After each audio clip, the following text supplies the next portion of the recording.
അങ്ങനെ 10 കൊല്ലത്തെ കാത്തിരിപ്പിന് ശേഷം നമ്മളെ ഗിരിരാജൻ കോഴിക്ക് മേര് സെറ്റായിട്ടുണ്ട്. വേറെ എന്തിനെ കുറിച്ചുള്ള പറയുന്നത് കേട്ടോ.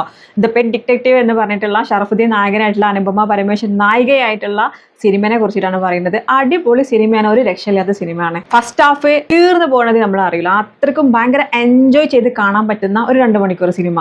ടോണി ജോസ് അലൂല എന്ന ഡിറ്റക്റ്റീവിന്റെ സ്റ്റോറിയാണ് ഈ ഒരു സിനിമ എന്ന് പറയുന്നത്. ടോണി ജോസ് അലൂലയായിട്ട് വരുന്ന ഷറഫ്, ടോണി ജോസ് അലൂലിന്റെ അച്ഛനായിട്ട് വരുന്നത് രഞ്ജി പണിക്കർ. മെക്സിക്കോ ആസ്ഥാനമായിട്ട് പ്രവർത്തിച്ചിട്ടുണ്ടായിരുന്ന പണ്ടത്തെ ഒരു ഡിറ്റക്റ്റീവാണ് രഞ്ജി പണിക്കർ. പിന്നീട് നാട്ടിൽ കാമുകീനെ കെട്ടാൻ വേണ്ടിയിട്ട് കാമുകീൻ്റെ അപ്പന് നല്ല പണി ഉണ്ടെങ്കിൽ മാത്രമേ കെട്ടിച്ചു കൊടുക്കൂ എന്ന് പറഞ്ഞപ്പോൾ ഷറഫ് ആ സ്ഥലം കൈയടക്കി എന്നാണ് സ്റ്റോറിയിൽ പറഞ്ഞത്. ആ രീതിക്കാണ് കഥ മുന്നോട്ട് പോകുന്നത്. എല്ലാ വില്ലന്മാരുടെ തലതൊട്ടപ്പനായിട്ടുള്ള വില്ലെന്ന് പറയുന്നത് സാമ്പായി എന്നത് ഏറ്റവും ലാസ്റ്റ് മാത്രമേ നമുക്ക് അറിയാൻ പറ്റും. അതുവരെ അത് സസ്പെൻസ് ആയിട്ട് കൊണ്ടുപോവാണ്. ഭാര്യനെ പേടിച്ച് ജീവിക്കുന്ന ഒരു വില്ലൻ. സാധനം സെറ്റാണ് കേട്ടോ. സിനിമ തിയേറ്ററിൽ പോയി കാണണം നിർബന്ധിക്കാൻ വേണ്ടിയിട്ടൊന്നല്ല ഞാനിപ്പോൾ വീഡിയോ ചെയ്യുന്നത്. കണ്ടു കഴിഞ്ഞാൽ സംശയമില്ലാതെ ഉറപ്പിച്ച് പറയാ, പൈസ നമുക്ക് നഷ്ടമായിട്ട് തോന്നൂല. 2 മണിക്കൂർ എൻജോയ് ചെയ്തിട്ട് സിനിമ കാണാൻ പറ്റും.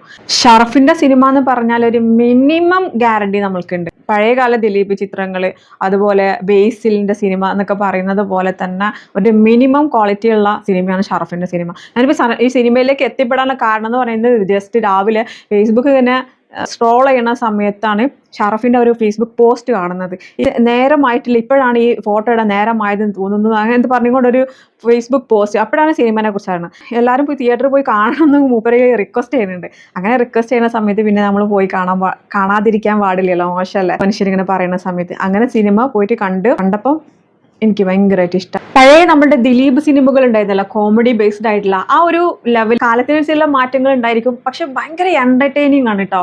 2 മണിക്കൂർ നമ്മൾ തിയേറ്ററിൻ്റെ ഉള്ളിൽ പോയി അവിടെ ചിരിച്ചും മരിക്കുക. ഷറഫ്, അനുപമ പരമേശ്വരൻ, അതുപോലെ വിജയരാഘവൻ, വിനായകൻ, വിനയ് ഫോർട്ട്, അങ്ങനെ ഒരു വലിയ താരനിര തന്നെ ഉണ്ട്. സ്റ്റോറി എന്ന് പറഞ്ഞു കഴിഞ്ഞാൽ സ്റ്റോറി പറയാൻ പാടില്ലാത്തതാണ്. ഇന്ന് റിലീസായിട്ടുള്ള പടമാണ്.